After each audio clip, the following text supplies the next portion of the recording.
guests for this evening with a significant discussion, a very timely discussion of spirituality in a time of deep political division. Our featured speaker is Dr. Stephanie Paulsell. She is a Susan Shallcross Schwartz Professor of the Practice of Christian Studies at Harvard Divinity School and is also the interim Pusey minister in the Memorial Church at Harvard, a very, very busy person with those two responsibilities. Dr. Paulsell has been a member of the Harvard Divinity School faculty since 2001. She's the author of several books, including Religion Around Virginia Woolf, co-editor of Goodness and the Literary Imagination. She has served as a regular columnist for the Christian Century since 2010, and her work focuses on religion and literature, Christian spirituality, and the spiritually formative dimensions of the practices of reading and writing. Other works include Lamentations and the Song of Songs, co-authored with Harvey Cox, Honoring the Body, Meditations on a Christian Practice, which my Sunday school happens to be reading right now with great joy, and The Scope of Our Art, the vocation of a theological teacher, co-edited with L. Gregory Jones. She is an ordained minister in the Christian Church Disciples of Christ and lives in Cambridge with her husband, Kevin Madigan. We will have two respondents this evening, and it is my pleasure to introduce Reverend Chris Dorsey. He serves as the president of the Division of Higher Education and Leadership Ministries for the Christian Church Disciples of Christ.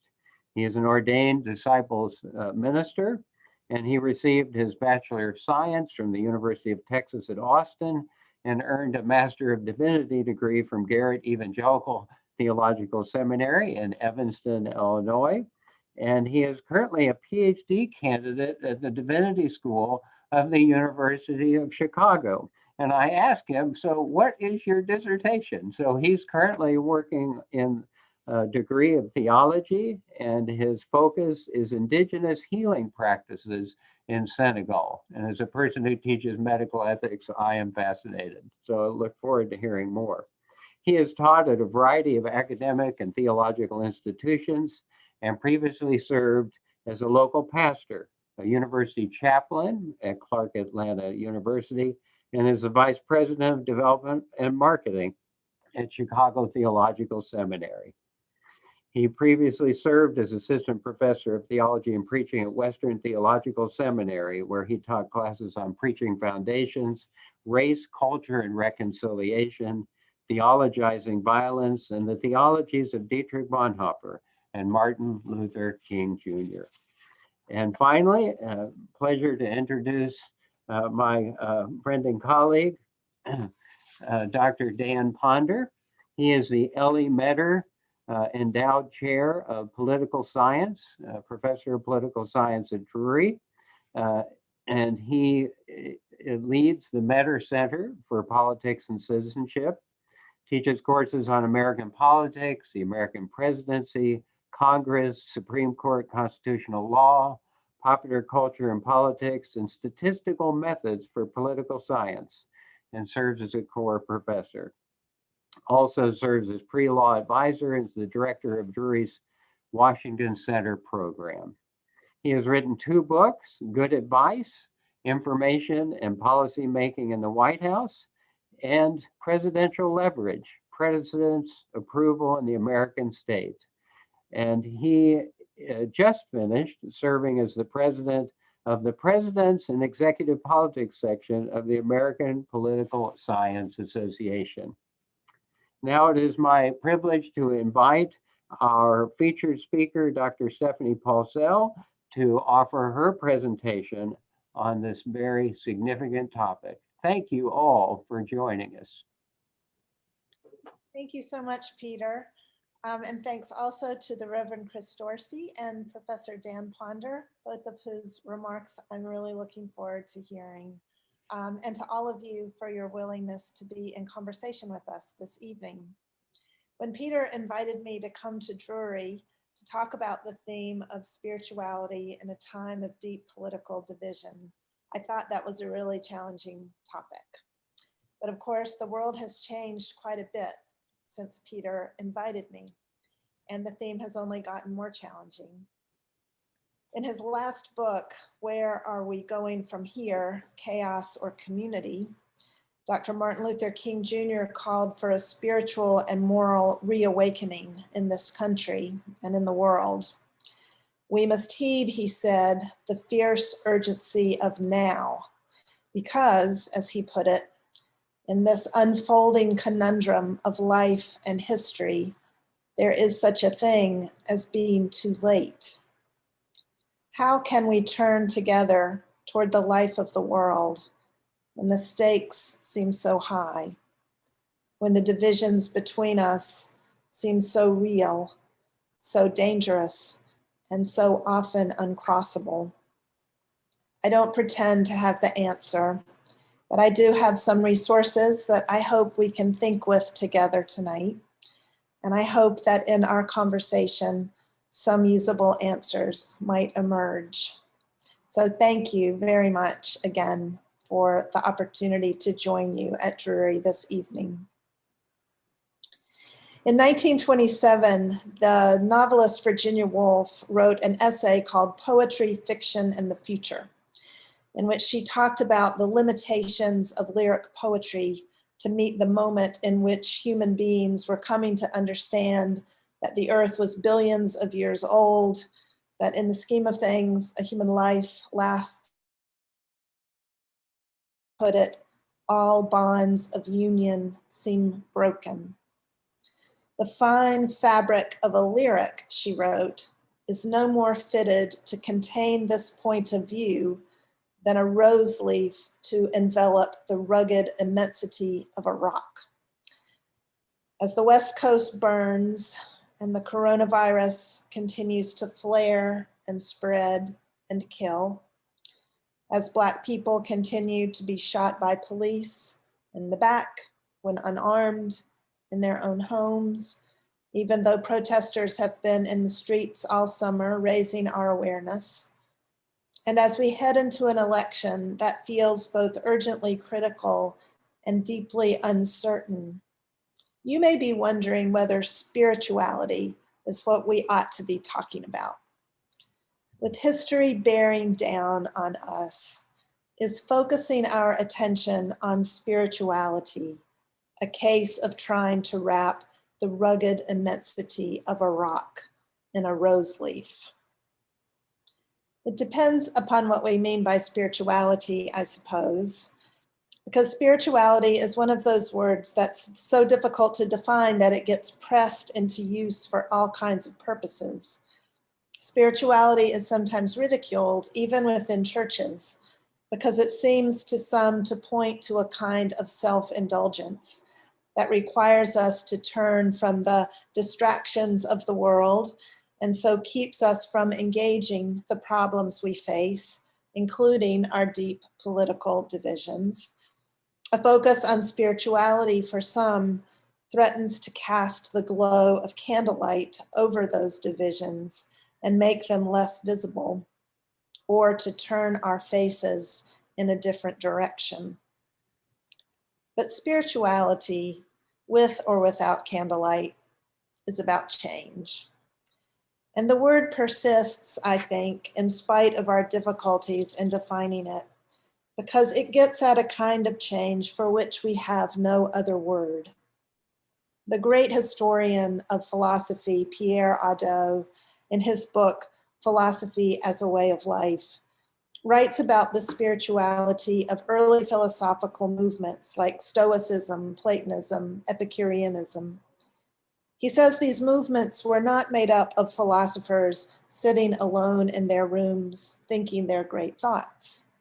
They were communities practicing together what Hadot called spiritual exercises.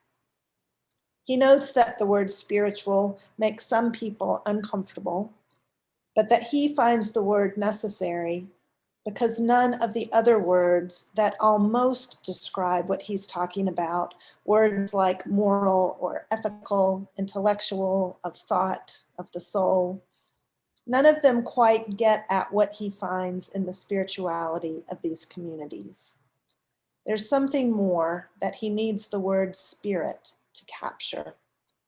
A transformation of our vision of the world, he wrote, and a metamorphosis of our personality.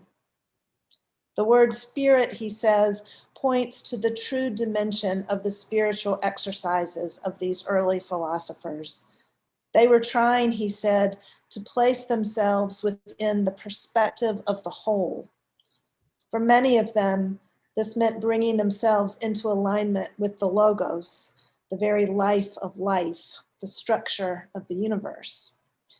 Christianity, of course, borrowed that term, logos, to talk about the logos made flesh, the word made flesh. So drawing on Adot's insights into the spirituality of ancient philosophical movements, I'll hazard a working definition of spirituality from my Christian perspective. At its best, Christian spirituality is made up of the practices that keep us conscious of God's presence among us, bring us into the flow of God's work and God's purposes, and reshape both our vision of the world and the way we live our lives. My former colleague, the Reverend Peter J. Gomes, was once asked to summarize the good news of the gospel in one sentence, and he replied, "We do not have to be as we are." The practices of our spirituality are what keep us on the road to becoming something new. Now, it's not surprising to find discussions of spiritual practices in the history of philosophy, but it's a little surprising, to me at least, Professor Ponder can tell me if I'm right about this, but it's a little surprising to me to find such discussions in political writings. But one of the best books I've read in the last several years about spiritual practices was written by Timothy Snyder, an historian of the authoritarian regimes of the 20th century.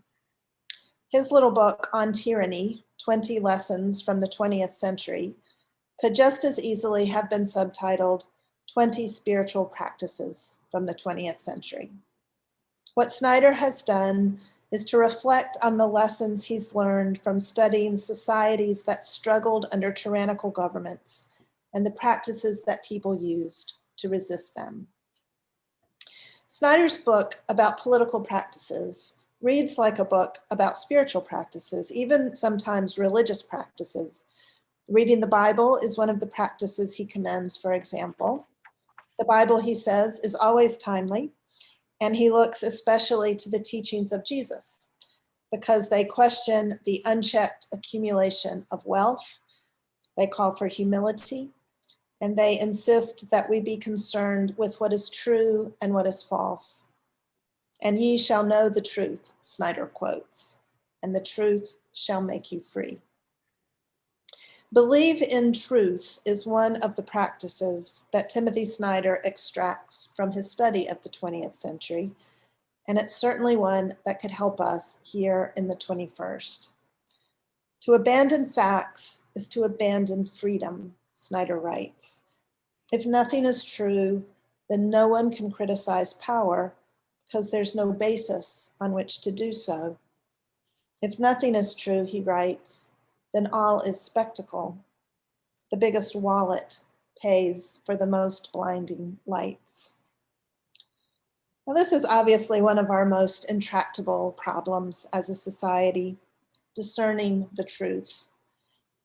Snyder is associating truth with facts, and of course, many truths elude being ground down to facts.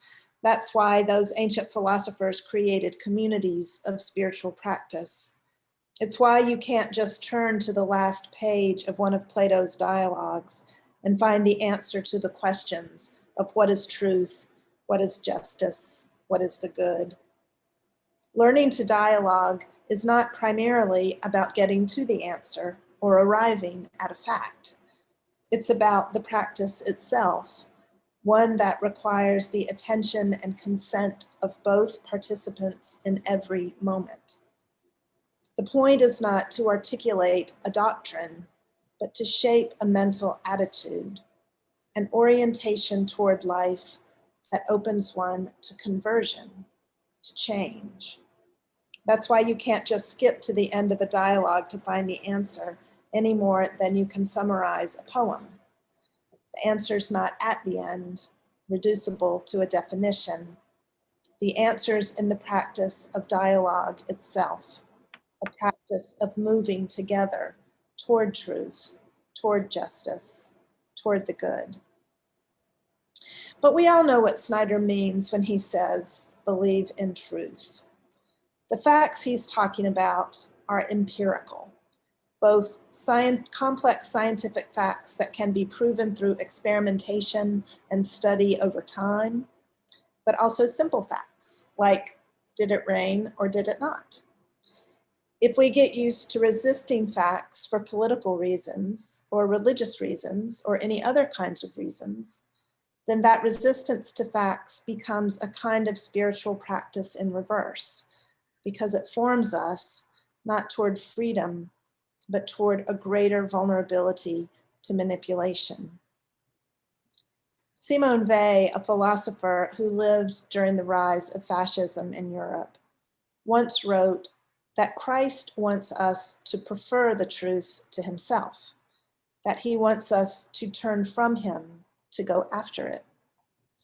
Now, perhaps this is because Weil saw how Christian images and ideas were being used and abused by the Nazis and their supporters. For Weil, if we turn from Christ to go after the truth, we won't go far, she puts it, before falling into his arms. Christian truth, any kind of religious truth, is more rich and complex and unknowable than any set of facts. But Weil insists that our faith would never require us to follow facts that are deliberately distorted to ensure our allegiance to some person or system. For Christ, as Snyder notes, the truth is supposed to set us free. Another of Snyder's practices, which I think could help us shape a spirituality for these days of division, is be kind to our language. Snyder argues that we have put ourselves in a trance by staring constantly at televised news. And let me just say that I am guilty as charged. Every story is breaking news, he rightly says, until the next story arrives. So, as he puts it, we are hit by wave upon wave, but we never see the ocean.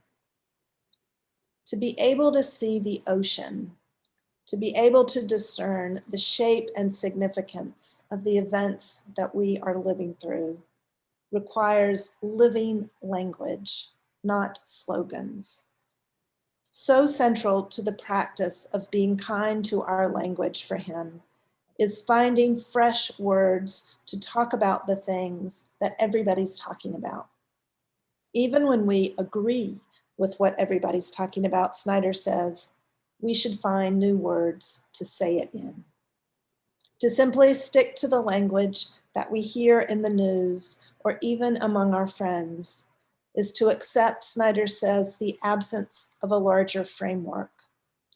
To have a larger framework, we need more language, more ideas. So another part of this practice for him of being kind to our language is reading. Read fiction, he says, especially to cultivate an ability to think about ambiguous situations. And I would add, to remember that we are all mysteries to each other, all more than we know ourselves to be. Read history, Snyder says, read the Bible, read Harry Potter, and study how the students of Hogwarts resisted tyranny. But find language that is fresh and unsloganized to talk about the things that matter to us. This seems to me a spiritual practice we really need, because when we hear each other's slogans, we tune out.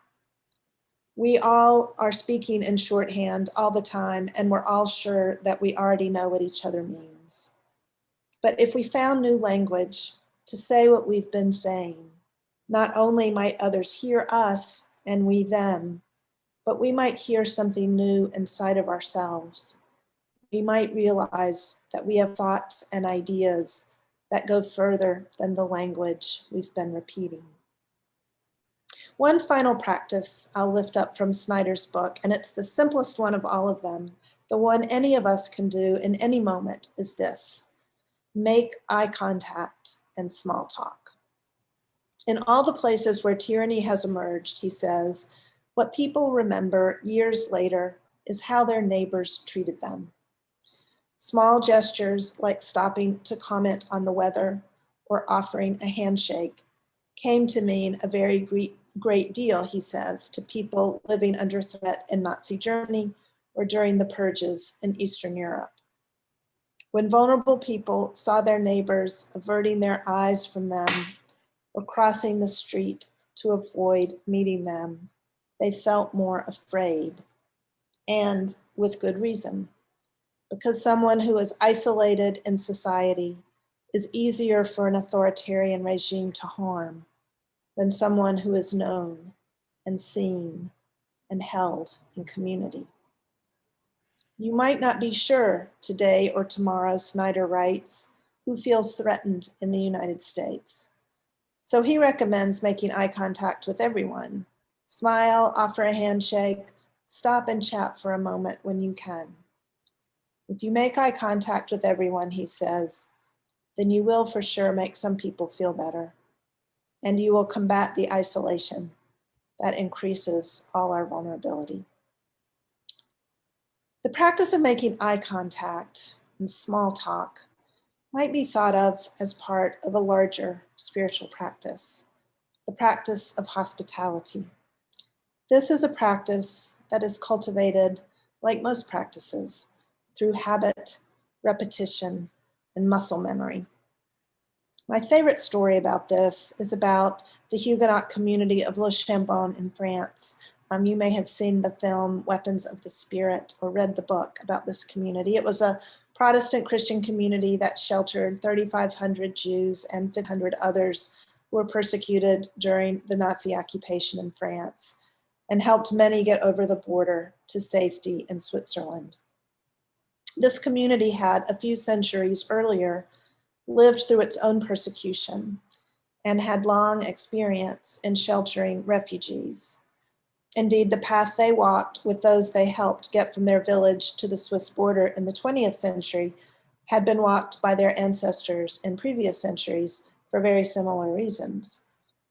This community kept those paths clear through their well-honed practices of hospitality, even in the years when they didn't need them so urgently. And when refugees began knocking on their doors in the early 1940s, the community didn't wonder what to do or how to do it.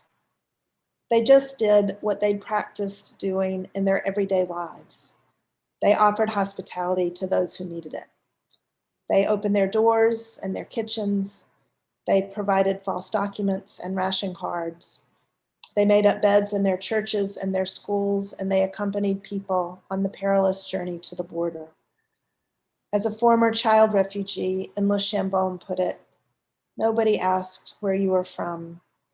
Nobody asked who your father was or if you could pay. They just accepted each of us with warmth and shelter. The community of Le Chambon had been practicing hospitality for a long time in ways large and small, and they were formed by its gestures so that they opened the door when the knock came, rather than sitting still and silent until whomever was knocking moved on. They kept extra pillows and blankets and food on hand, and I expect they made eye contact and small talk with people they encountered. The community had practiced being open and welcoming for generations. And so when it was a matter of life and death, they could open their doors without hesitation because they had practiced every day of their lives. It was an expression, a practice of their spirituality. This kind of spiritual practice, Pierre Hadot has written, allows us to respond immediately to events as if they were questions asked of us all of a sudden.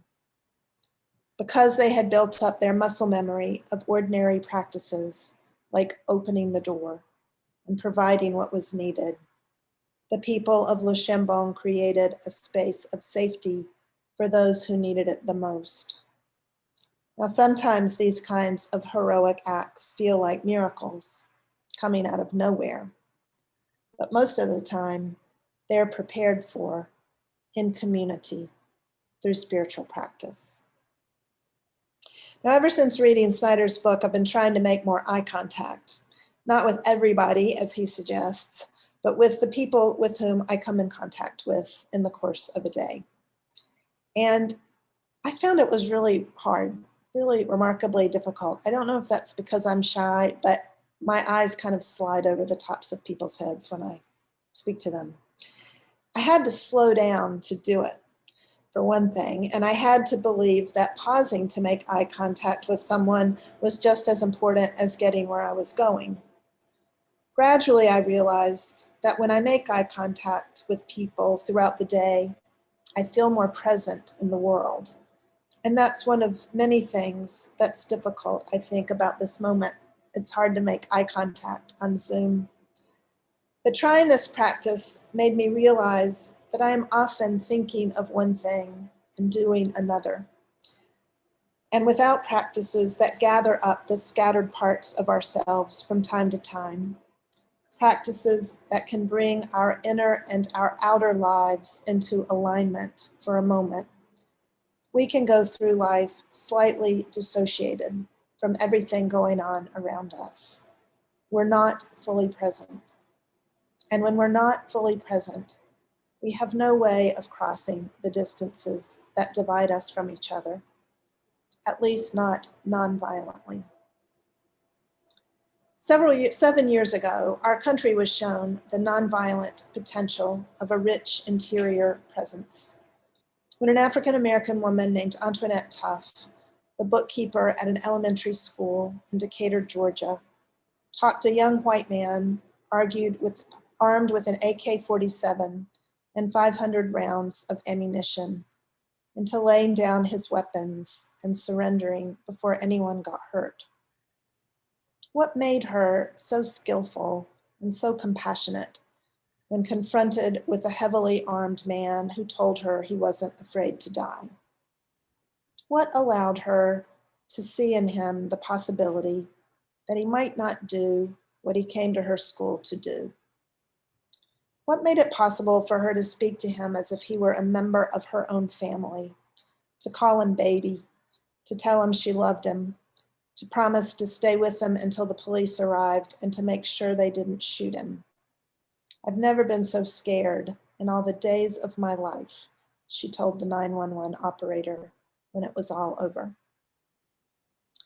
Antoinette Tuff is obviously a person with deeply nonviolent instincts and a lightning-quick ability to bring the whole range of her experience to bear on a dangerous situation. And the mystery of her skillful, compassionate response is not something I can really explain. But when she was asked to explain it, what she told Anderson Cooper is that she had been taught a spiritual practice by her pastor that allowed her to do what she did. The previous Sunday, she said, her pastor had begun a sermon series on how to anchor yourself in God as you move through your life. And it inspired her so much that she got up early on Monday morning so she could study and practice before she went to work. By the time the gunman walked into her school on Tuesday morning, she had been practicing anchoring herself in God, praying on the inside, no matter what was going on around her, for a couple of days. When that young man walked into her office and pointed a gun at her, she said, she could pray for him and talk to him at the same time. And that's what she did, anchoring herself in God in the midst of chaos, keeping the gunman in view as a struggling human being as clearly as she could see the danger he posed. Now, this practice of praying on the inside, of anchoring oneself in God, has a long history. The desert monks knew how to do it, and people crossing the desert seeking safety in the present day do too. Antoinette Tuff learned the practice from her pastor, and we learned from her something more about the possibilities of our shared humanity and our ability to cross the most fraught distances. When I think of Antoinette Tuff, I think not only of her extraordinary heroism, I think of her getting up early to practice anchoring herself in God. A few years ago, at a conference on Christianity and mass incarceration, I heard the scholar Andre Willis talk about the importance of this kind of inner transformation through spiritual practice. Because oppressive systems bring us into distorted relationship with ourselves, he said, we need to cultivate practices that support resilience, practices that can guide us into the free space within us. As Saint Teresa of Avila famously told the nuns in her care in the 16th century, you can make a journey to your interior castle whenever you want, and you don't have to ask anyone's permission. The inner life cultivated by spiritual practice is a place of resilience and resistance, but also of freedom and creativity, as Antoinette Tuff showed us on that fateful day at her school. Howard Thurman, a theologian of the civil rights movement, once wrote that we all need time alone in order to reset our nervous systems. Without our own experience of solitude, he said, it's difficult to give what he called unhurried attention to others. This kind of attention is not easy to give, just as for some of us, it's not easy to make eye contact.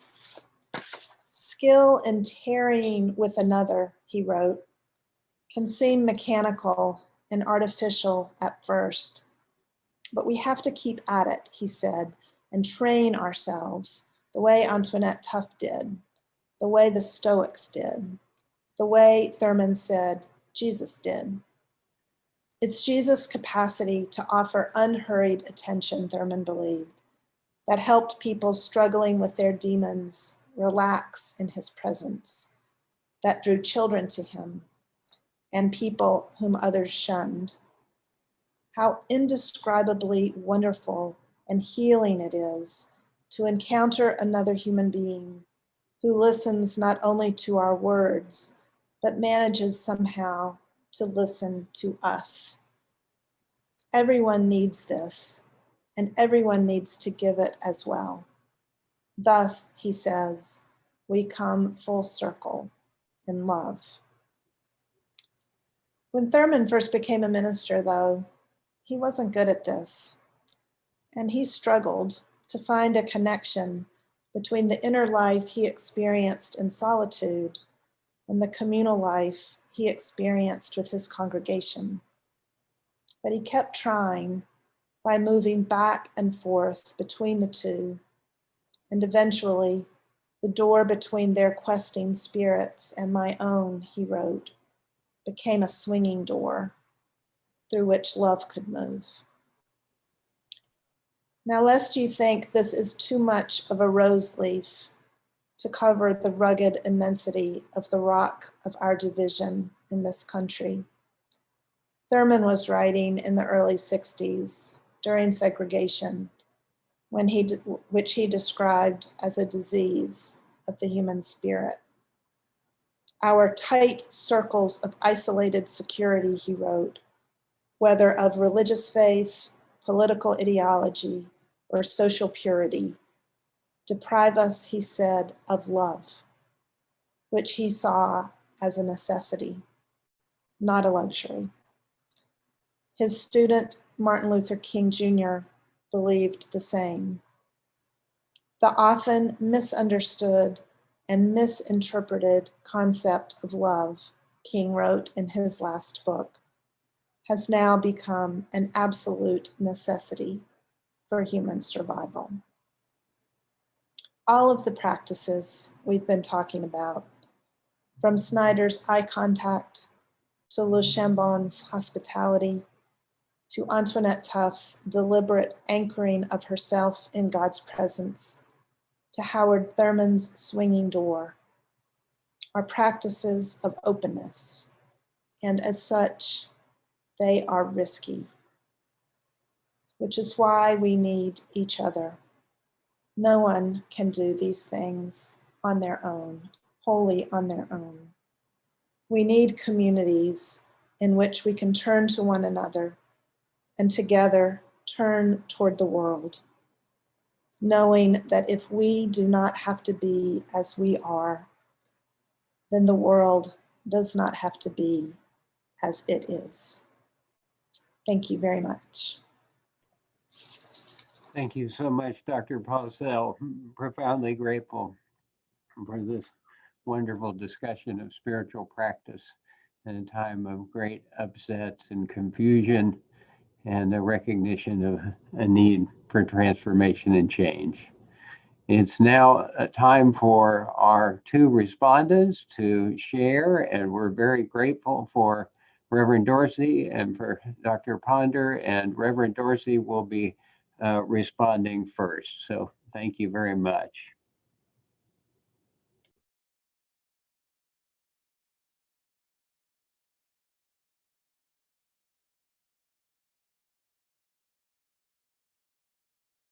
Sorry, didn't know I was. Thank you for your your presentation, Dr. Pausell, and thank you for the introduction, Dr. Browning. As I was listening to that great presentation, in the back of my mind, I'm playing over some of the conversations I've had with some of my students in my classes on social movements, and I was struck by a couple of points that I would like to focus my my response on. One of the things that I really appreciated about the talk is that by centering things like hospitality and spiritual practice, Dr. Pausell basically alludes to the power of everyday lives, the power of everyday lives and the spiritual practices that people engage in their lives that help cultivate practices and build resilience. Resilience and that will hopefully lead to better thinking, better dreaming, better planning, better hoping. I also think that what Dr. Pausell lays out as a way of centering spiritual practices and hospitality in light of our political divides may also be a way of grounding persons in this profound spirituality in hopes that they might participate in what could be an even more transgressive spirituality that could lead to positive change and transformation. What do I mean by this transgressive spirituality that I think Dr. Pausell's words point to? It seems to me that we are in a bit of a period of time, if we look at our political landscape, where we're vacillating between sort of a Hobbesian Leviathan form of governance and one predicated more on Locke. And I'll let Dr. Ponder speak to the political theories, but we often see ourselves, we often see our country as divided between those who may seek some sort of strong, powerful sovereign to resolve the perceived threats that they see themselves faced with, whether that's the threat of losing their long-standing power and dominance in society, or addressing the latent anxieties that people feel as they look at changing demographics. And so in these moments, people gravitate towards someone powerful who can solve their problems. Or on the other hand, Locke, who favored a social contract among citizens that provide limited government to regulate and preserve property ownership. It's a power that's exercised for the public good. And so we see a lot of people are wanting that form of governance, where we are once again relying on our democratic institutions to move us out of this conundrum that we find ourselves in. I think the spirituality that Dr. Paulsell alludes to probably has very little to do with Hobbes or Locke. And what I would suggest, it probably has more to do with someone like Dolores Huerta or Maya Angelou even. And I'll offer a couple of quotes that I think are fit or at least connect with what I hear in Dr. Paulsell's talk as a potential. Dolores Huerta is one of her famous quotes is, "Every moment is an organizing opportunity. Every person a potential activist. Every minute a chance to change the world." I combine that with a quote from Maya Angelou. "If one is lucky, a solitary fantasy can totally transform 1 million realities."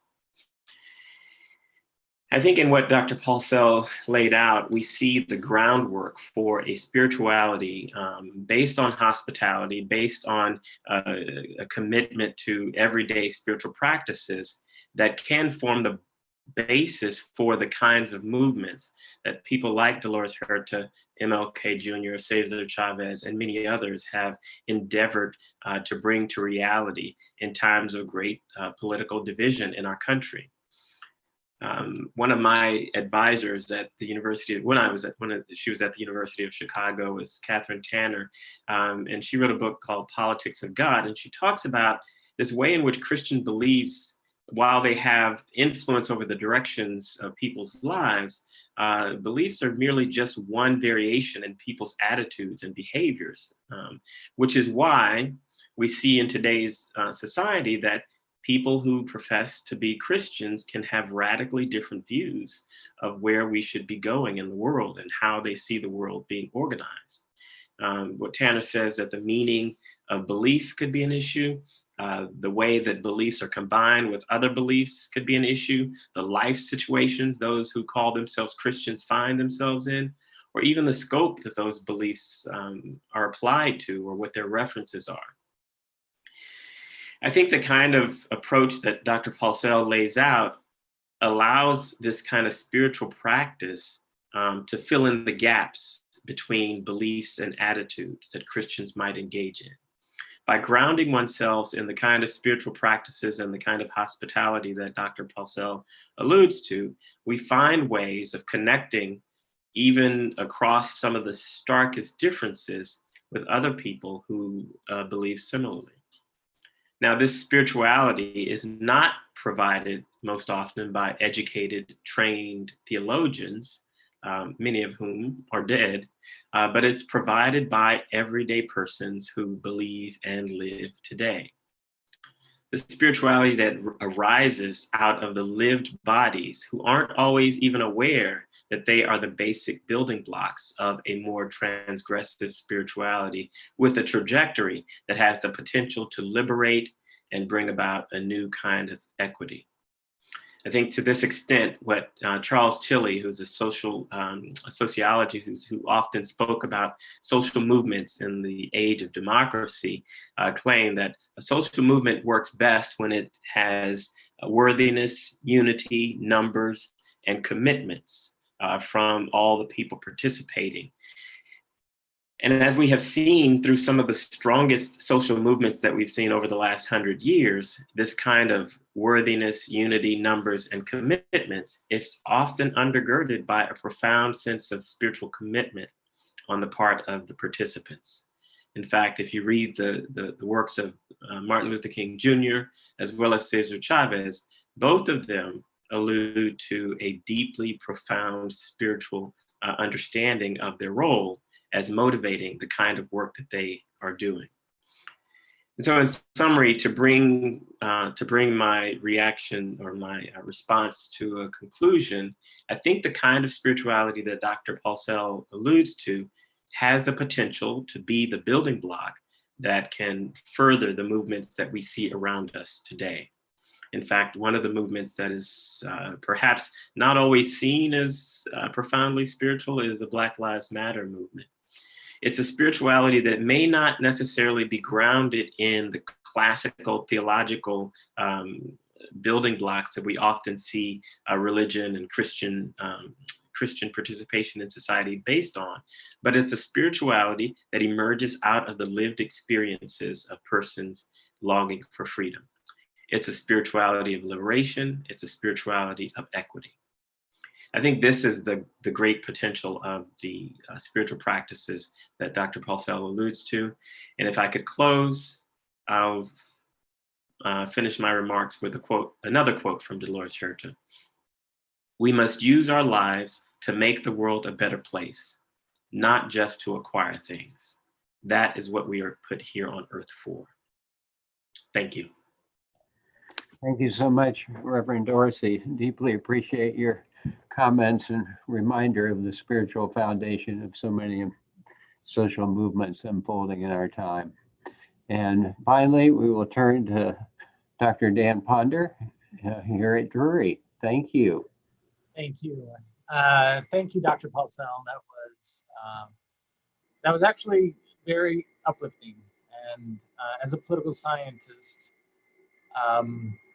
with watching, especially what's going on in the United States with the continued and accelerated polarization over the last couple of decades, it provides, I think, a sense of hope and a reminder of where we were at one point politically in the United States and where we could be again. And Reverend Dorsey, I appreciated your references to Hobbes and Locke. And while sometimes it does seem like we're living in a Hobbesian society, I don't think at root, these things sometimes move either more slowly or more quickly than we'd like. And so I'm reminded, one of my favorite books is, if not my favorite book, is Dickens' A Christmas Carol. As I was listening to both of you, I was like, I'm going to be the real downer here. Because there's a part where Marley is visiting Scrooge. Marley's ghost is visiting Scrooge, and he says, "Speak comfort to me, Jacob." And Marley says, "Nay, I have none to give. I'm going to try not to be Marley, but looking at the way we are right now, and some of the things I talk to my students about is how parties, we didn't used to be. There are ways political scientists measure ideology. And it is by these measures, we are more polarized than at any time since the Civil War. Now, we were more polarized in the Civil War, but we are definitely on an uptick again. One of the examples that I usually talk about in class is, I say, if you look even back in 1988, in the presidential election of 1988 between George H.W. Bush and Michael Dukakis, about 3 in 4 Republicans roughly voted for Bush, and about the same voted for Dukakis. And a lot of times students will say, well, that's not surprising. And I say, yeah, well, but think about that for just a second. That's a lot of slippage. That's 75%. That's 25% that are at least what we call persuadable, that could possibly go to the other side. Now it's easily better than 9 in 10. Democrats vote for the Democrat and Republicans vote for the Republican. And we also say, we can also look sometimes and say, well, the percentage of people who claim some sort of independence, even they are what we call leaners. A lot of times they're leaners. I'm independent, but I lean Democrat, or I'm independent, but I lean Republican. And what makes it more important, especially for our political institutions, is that the expression of that, which is usually the vote, tends to be about the same level as somebody who says, I'm a hardcore Democrat or I'm a hardcore Republican. And so I think, a couple of things that unfortunately reinforce this polarization. In looking at Ezra Klein's recent book, Why We're Polarized, he gathers a lot of social science data, a lot of from political science, but others from sociology and other disciplines. religious studies, for example. And, one of the things that we do is very few of us anymore live among people who disagree with us. For example, about, if you look at presidential elections from the 50s, 60s on up to about 96 or so, in general, the difference between, if you looked at the average difference between what any state, just take any state, between what, how it voted in one presidential election based, to the other was about 8%. So it could go either way. It didn't really make a lot of sense to talk about red and blue states the way we do now. Now it's the average difference is less than 2%. 1 in 5 people lives in a community where, if you look at election results, the difference between the winning party and the losing party is greater than 50%. We no longer, unfortunately, talk to people. We don't talk to people who disagree. And it wasn't all that long. I was in college during the Reagan years, and some people who were even politically aware then may or may not be surprised to know that people as diverse as Ted Kennedy and Dan Quayle actually teamed up and co-sponsored the Job Training Partnership Act. And it's almost inconceivable that something like that would happen today. There are moments of bipartisanship. One of the big debates in political science about polarization right now is, where is it? For a while there, you had one camp that said, well, it's the elites in Congress, in the media, and so forth. But the public is pretty bell curve. Over time, though, I think the data kind of left that behind. Maybe that was the way it was at the beginning, but now it seems like virtually everybody's polarized. There are really interesting and unfortunate trends in surveys. Back in the 50s and 60s, like you might unfortunately predict, one of the questions was, would you want your son or daughter to marry somebody of a different religion or a different race? Now, what outstrips those is, almost 50%. I think in the latest poll that I saw was around 45% said I wouldn't want my son or daughter to marry someone of the opposite party, the opposite political party.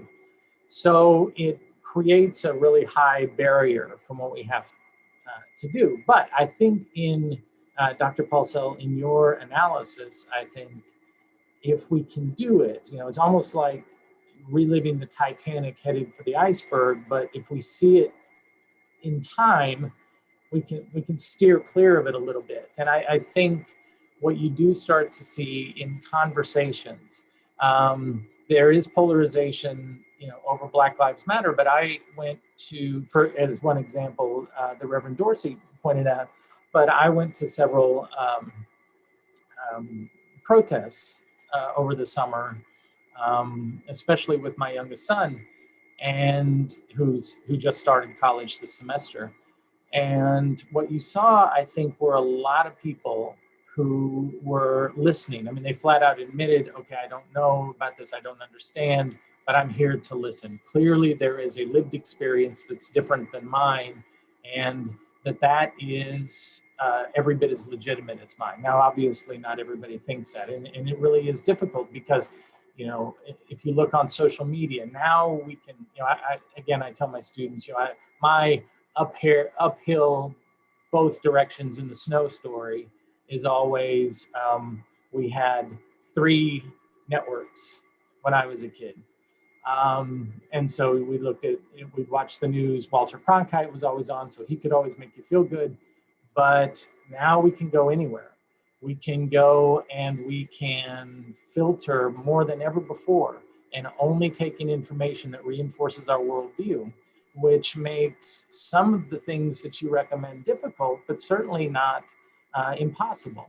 And, for example, I did see instances of that. There's a famous, well, at least in Springfield, a famous picture that got a lot of play was on the Martin Luther King Bridge back, I guess it was in late May or early June, that was absolutely full of people on a march from a Black Lives Matter march from the square, and kind of making a circle and making it back to the square. And there were young, there were old, there were Black, there were white, there were it was actually kind of uplifting, and there was a ray of hope. And so things change dramatically.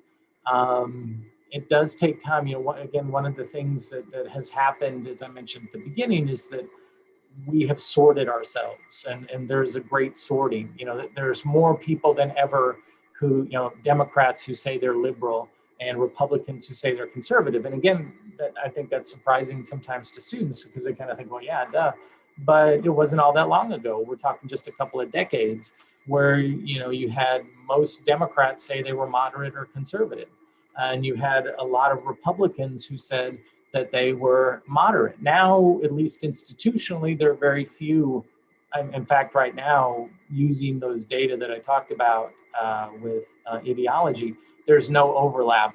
I think, unfortunately, there used to be a lot of overlap. In other words, the most conservative the most conservative Democrat was actually, a little bit more liberal.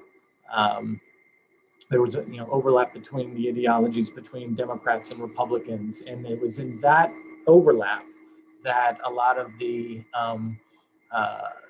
institutional differences and abilities to move forward with the Civil Rights Act, the Voting Rights Act, Clean Air Act, the Job Training Partnership Act that I talked about, attempts at immigration reform even in the Bush administration, the Bush 43. So there are these things that we can look back that aren't ancient history, and then doing things like you said, and when you were talking about hospitality and eye contact, I was brought back a couple of months to some of these protests and conversations that are taking place. There are, of course, all too many people who still see the world through a partisan lens, and will continue to do so. And I plead guilty as well. I try not to, but when I do, my wife is very good about helping us to take in visions and voices that are different from our own. And frankly, sometimes it's easier than other times. But I think that, especially with some of the things you're talking about with reading history, reading fiction, familiarizing yourself, if not with ambiguous situations, but with how to deal with ambiguous situations. I think there is a lot of hope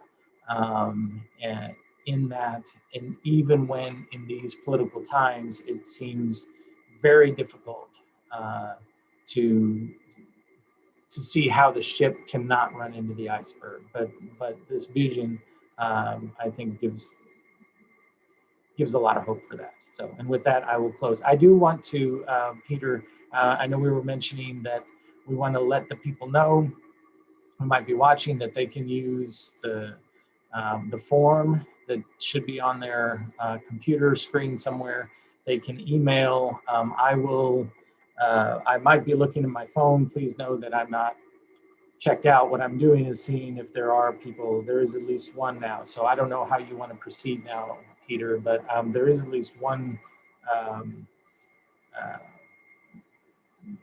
person with a question, but I don't know if we want to give Dr. Paulsell or how you want to do this. Well, thank you, Dr. Ponder. I was thinking that we would give Dr. Paulsell a moment to have some reflection, and then if you're willing to read the questions, that would be very, very helpful. And thank you so much for your comments and your insight.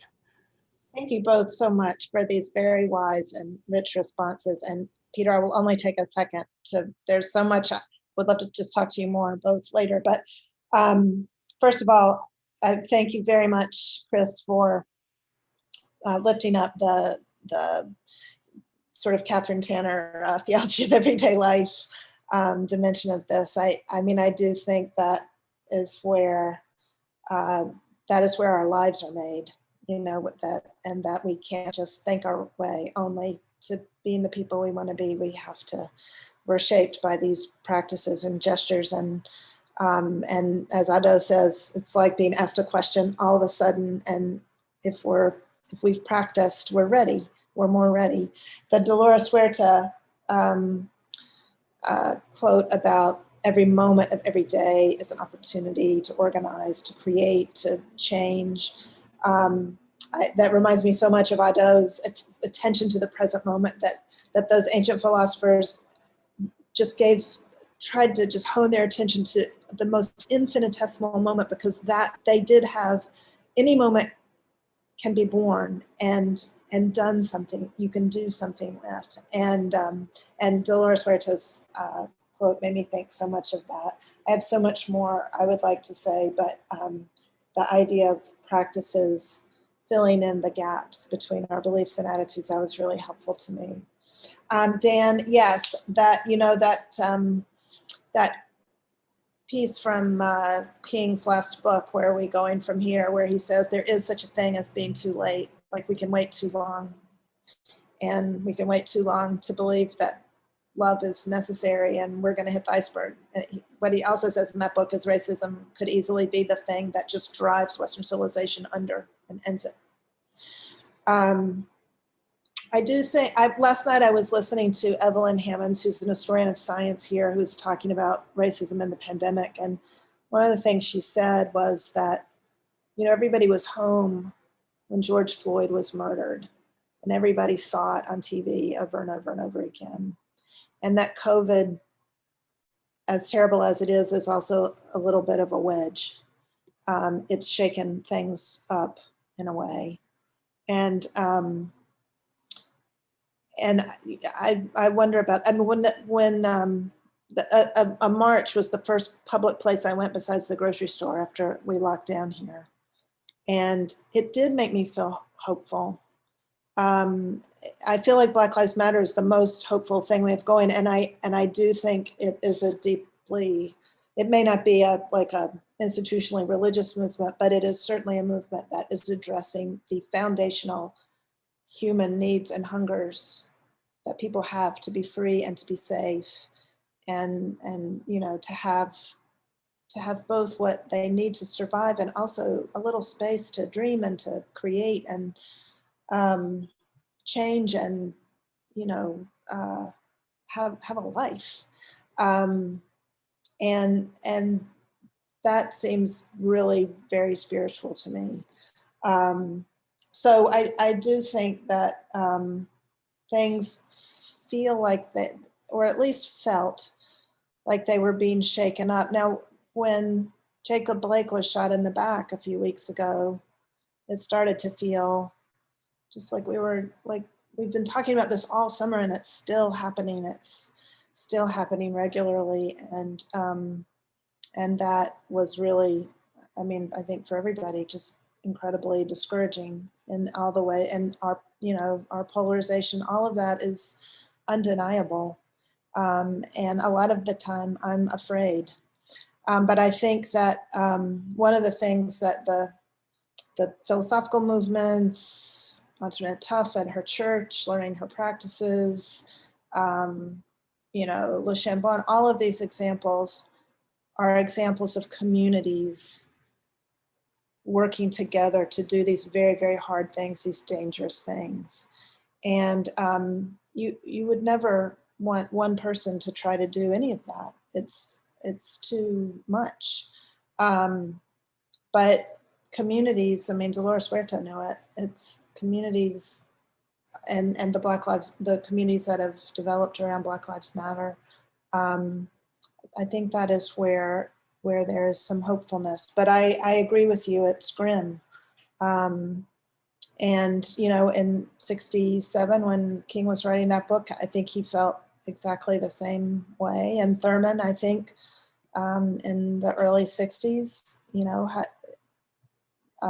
was facing a lot of, you know, really seemed like unovercomable, terrible stuff, a lot that we're still living with. And yet they did find in the gestures of everyday life some possibility for reshaping ourselves and our world. And so I guess both of those things are true. I didn't, you know, when Peter assigned me this topic, I thought, well, this could be a talk about like how to have hard conversations and how to, you know, cross these boundaries and talk about the hard things with people that you really, really disagree with. But I feel like there are people who know maybe, who I'm sure know a lot more about that than I do. You probably all know a lot more about that than I do. And that where, you know, all the way back to Ido and these ancient philosophical communities, their sense of change was incremental, you know, that this happens slowly over time. But if you're with a community that keeps you accountable, that makes sure you're doing your practices, that helps you get better at them, and that gives you people to do them with, change will happen. So I'm going to stop because I want to hear everyone else's questions. But thank you both so much. Thank you. You want me to read the question, Peter? Okay. All right. The micro niche of society called congregations have pastors who are stressing now on how to build bridges after November 3rd and even before if possible. Dr. Paulsell has cleared the way for us to set aside attempts of intellectual persuasion and to engage in spiritual practices together. Coming to the table comes to mind. What other creative spiritual practices might the panelists recommend to bring disparate folks in churches together? It's a great question. I mean, the mention of the table, I think is really important because I think a lot of these, you know, I mean, of course, the rituals of our religious life are also grounded in our human needs, and we all need to eat and drink. We all need to have enough time for rest and enough time for work. And we have practices around this that carry a lot of wisdom that gets passed on generation to generation just through the doing of it. The table is certainly one where, you know, you have a meal together and everybody gets about the same amount and there's enough for everybody. And that's hopefully something that we can bring back into our table life at home, and where we gather with everybody who's there, and we make room for each other, and it's not a closed off circle. I was just afraid my talk would be too long, but I was going to end by talking about the practice of pilgrimage, which is an ancient, you know, religious practice in lots of religious traditions. And of course, one of the main things about pilgrimage is that you go with whoever comes, and you enter this liminal space with a bunch of strangers who you would not know back in your ordinary life, and where the social hierarchies that kind of keep things structured back at home are gone. And with luck, you look around and say, oh, I could know different kinds of people. Oh, life could be different than it is. Oh, we could organize our society differently. And so I think pilgrimage has a lot of potential, although, you know, we can't go anywhere right now. We can have virtual pilgrimages. I went to Jerusalem on the computer on Zoom this past summer. But I do think the notion of moving through the world together, the practice of moving through the world together. You know, Chris is talking about like social movements that he studies that also evokes that sense of people moving through the world together towards some sacred destination. The thing about being on pilgrimage is that you can't worry you can't worry first and foremost about each other's ideology, because you've got to find out where you're going to have your next meal, and you have to make sure you have a safe place to sleep at night. And so maybe, it recalibrates the things that you care about. At the same time, there's a lot of people moving across this world, looking for safety, looking for, whose pilgrimage route is filled with predators and dangers. And I think there is something in that pilgrimage practice of encountering each other and encountering everyone who's on the move. My sister works with refugees, and we made a pilgrimage once to the holy island of Lindisfarne. And all along the way, she would say to me, what if we had to walk 20 miles today instead of 10? What if we didn't know where we were going to sleep? What if there were predators on this route? She kept that really visible on our route. And I think if we can somehow travel together, that is a very hopeful practice.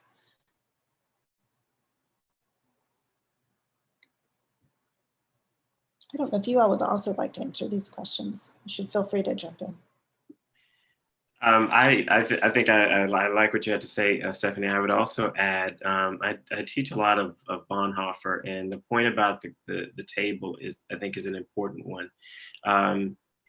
I think part of the way in which the question is asked discloses a certain kind of understanding of the table, and that it is a place for people to come together and to celebrate and to be in communion with one another. And that certainly is one interpretation. But Bonhoeffer would argue that that the communion or the table is the presence of Christ, and it is where you come to acknowledge Jesus as the founding and historical principle of the church, but it's a starting point for Christian activity in the world, and that you go from that table out into the world to do what Christians are called to do. But I think we often confuse ourselves in thinking that I'm part of a tradition of disciples who put a lot of emphasis on the table and all being welcome. But usually at those tables are people who are part of the privileged class, people who are part of whatever the social order has them part of, and it's part of those people who have the most privilege, to the detriment of they're actually acknowledging the people who aren't at the table.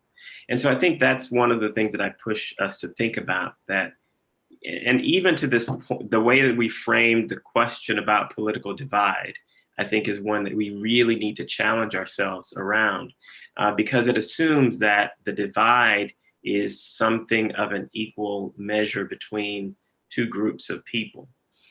And I'm gonna be a little blunt here, but the divide that we're often talking about is a divide between white liberal Americans and white conservative Americans.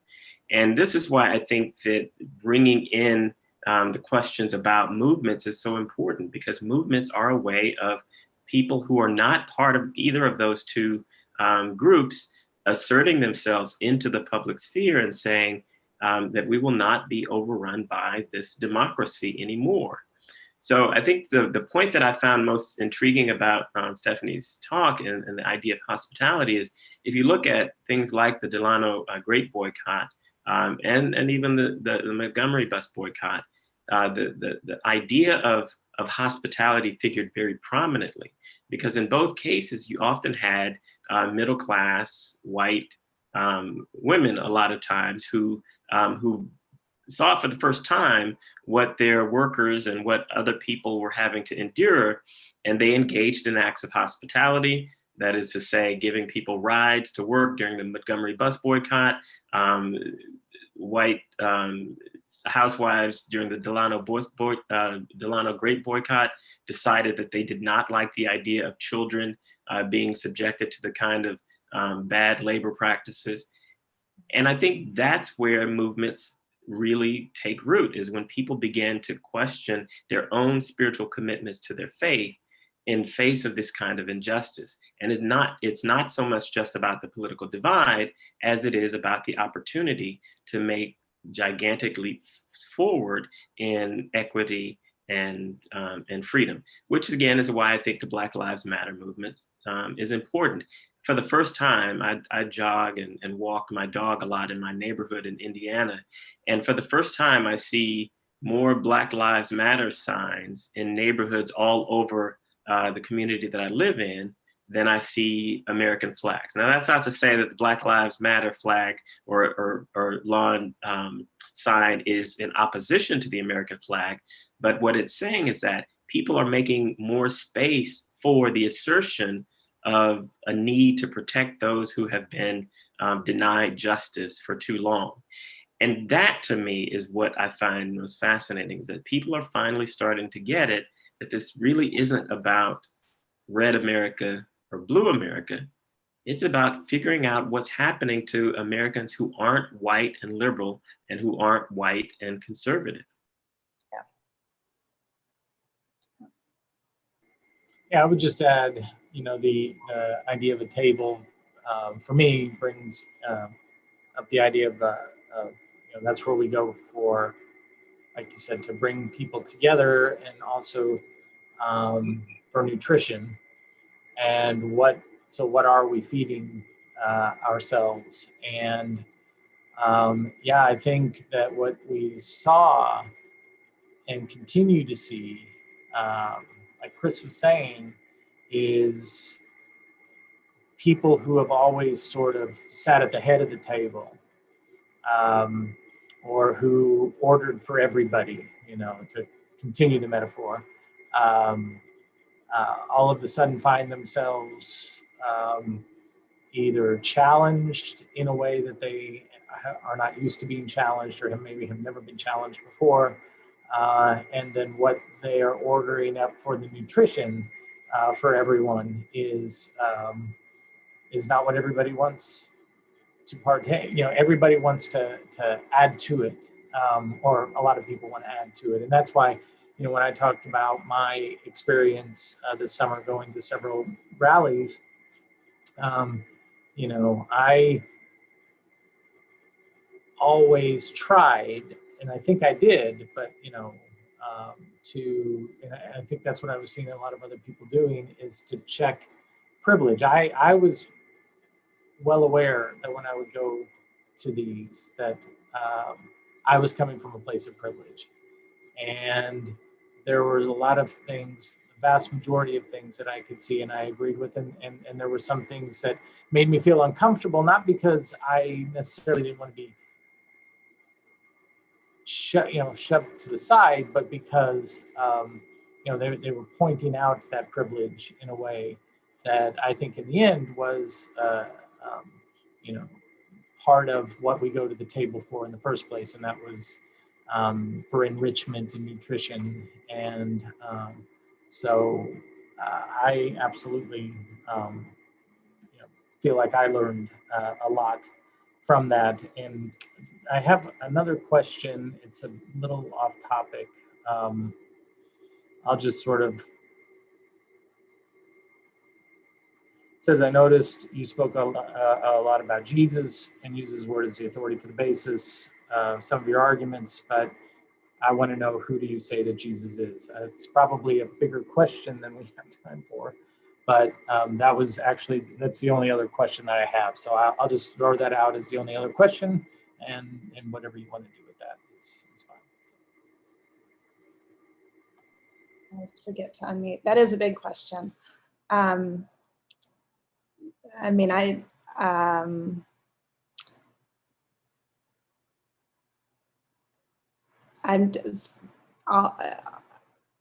just have stories about Jesus running through my head. I'm thinking Jesus of, John, Jesus of Luke, Jesus of all the great representations of Jesus that we're so lucky to have in the Gospels. Maybe I'll answer that by telling my favorite story about Jesus, which is from Luke, from the 5th chapter of Luke, when the disciples have been fishing all night, and they've been throwing their nets over and hauling them up, and they're empty.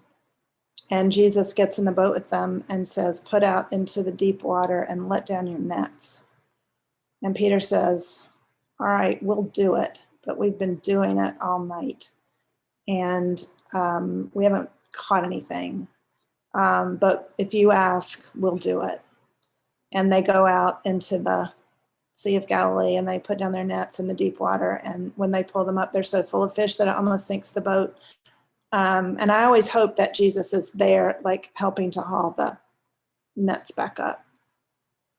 But to me, Jesus is the one who says, go deeper and put your nets down and bring them up and see if you don't have what you need for the community and make something out of it.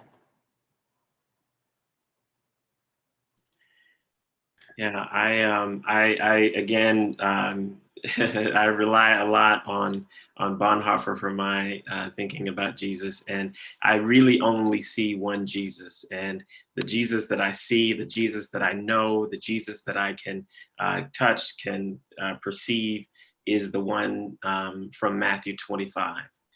Jesus for me is the hungry. Jesus for me is the person who is hungry, the person who is poor, the person who is thirsty, the stranger, the person who is incarcerated, the sick. That's to me who I say Jesus is, because that's the only Jesus that Jesus told us to pay attention to in our daily lives.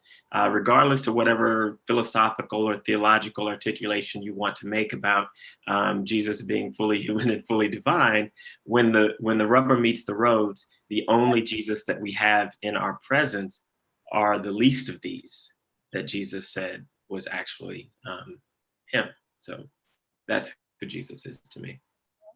That reminds me of a sermon I heard Bernie Brown preach once at Rockefeller Chapel at Chicago on the poor you shall always have with you. And his reading of that was, Jesus said, you're not going to have me, the poor you're always going to have with you. So that is where you should look.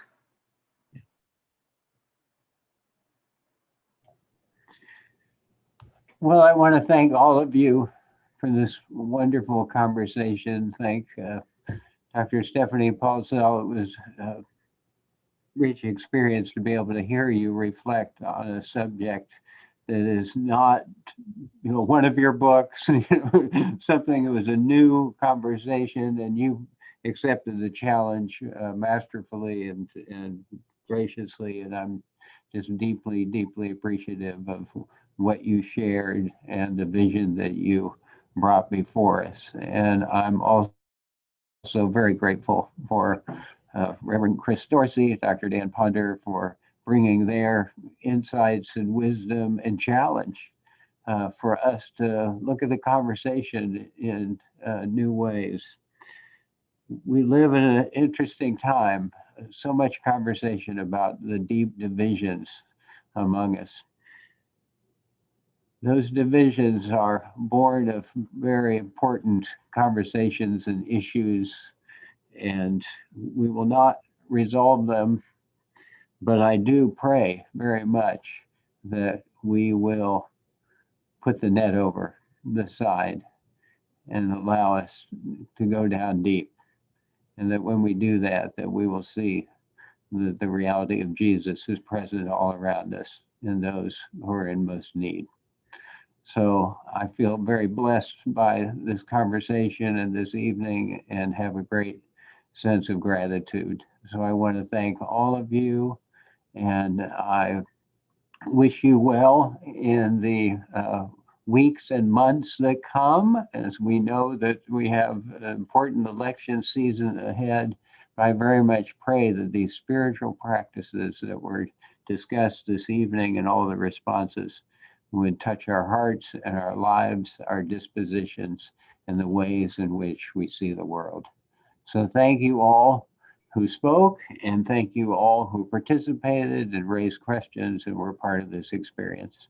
And so as I do at the end of my hybrid sessions at Drury with half of the class on Zoom and the other half of the class in the room, I say goodbye.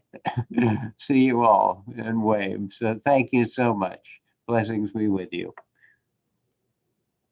Thank you, Peter. Thank you.